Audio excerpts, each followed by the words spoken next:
Bom dia, amados irmãos, que a graça e a paz do nosso Senhor Jesus estejam com todos. Hoje a nossa leitura e meditação é do livro do profeta Isaías, capítulos 31 e 32.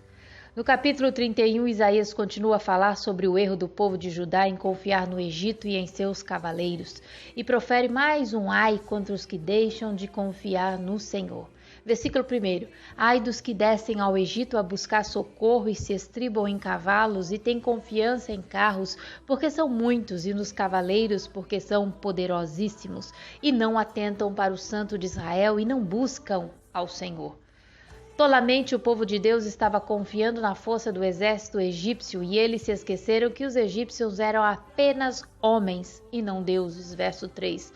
Porque os egípcios são homens e não Deus, e os seus cavalos carne, não espírito, e quando o Senhor estender a sua mão, tanto tropeçará o auxiliador como cairá o ajudado, e todos juntamente serão consumidos. Como a perda sobre a vida daqueles que deixam de confiar no Senhor para confiar nas suas criaturas. Como é infeliz o homem que confia no homem. Todavia os que confiam em Deus são por ele amparados, protegidos e salvos do inimigo. Verso 5. Como as aves voam, assim o Senhor dos Exércitos amparará Jerusalém. Ele a amparará, a livrará e passando a salvará. Isaías convoca o povo a voltar-se para o Senhor no verso 6 e abandonar toda idolatria, pois a prosperidade da nação dependia da fidelidade a Deus, de acordo com o verso 7. Esta fidelidade ao Senhor faria com que a Síria caísse não pela mão ou espada do homem, mas pela força do Todo-Poderoso Deus. Verso 8. Então a Assíria cairá pela espada, não de homem, a espada não de homem a devorará, fugirá diante da espada, e os seus jovens serão sujeitos a trabalhos forçados. Que possamos depositar nossa confiança integralmente no Senhor, o nosso Deus, pois os que confiam no Senhor jamais serão envergonhados. Aleluia. No capítulo 32, do verso 1 a 8, Isaías profetizará a vinda de um rei que governará com justiça e retidão, referindo-se ao Messias, ao nosso Senhor Jesus Cristo. O rei divino que protegerá seu povo, que fornecerá abrigo total a todos que nele se refugiarem, satisfará suas almas sedentas como águas vivas e alívio aos cansados e sobrecarregados. Verso 1 e 2. Eis aí está quem reinará, um rei com justiça, e em retidão governarão príncipes. Cada um servirá de esconderijo contra o vento, de refúgio contra a tempestade, de torrentes de águas em lugares secos e de sombra de grande rocha em terra sedenta. Cada crente em Cristo já goza de muitas bênçãos descritas pelo profeta na presente dispensação da graça de Deus. Dos nossos olhos foi retirada toda a venda que nos impedia de enxergarmos as verdades da palavra de Deus. Versos 3 e 4.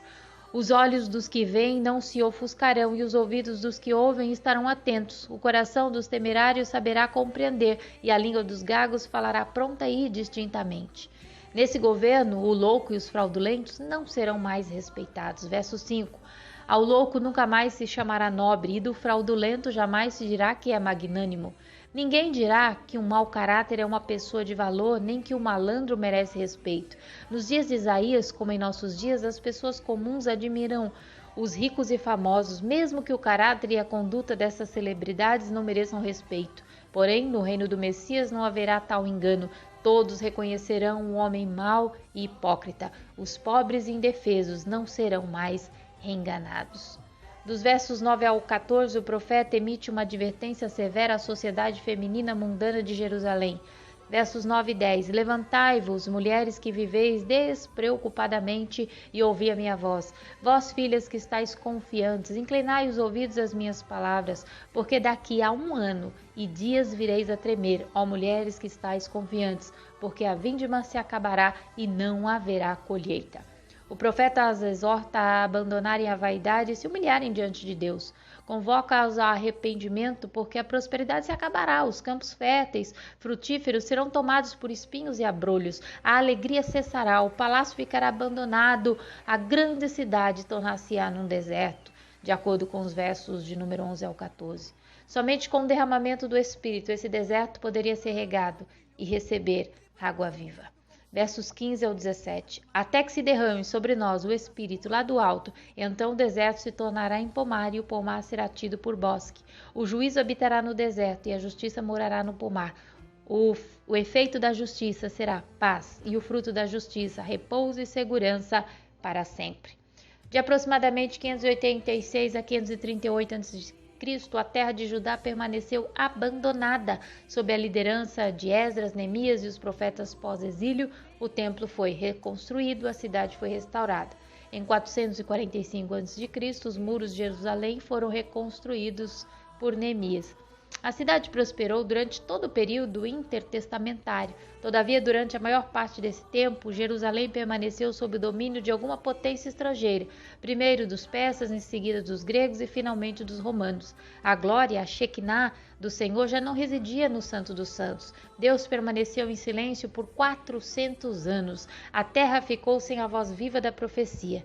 Por essas razões, Jerusalém era considerada deserta durante o período entre os Novos Testamentos. Entretanto, com o derramamento do Espírito no dia de Pentecostes, uma nova era foi inaugurada. Isaías retratou as bênçãos associadas com a vinda do Espírito em termos de campos férteis e florestas exuberantes. O princípio básico exposto nesse versículo é que a paz não é algo que Deus simplesmente derrama sobre uma sociedade corrupta.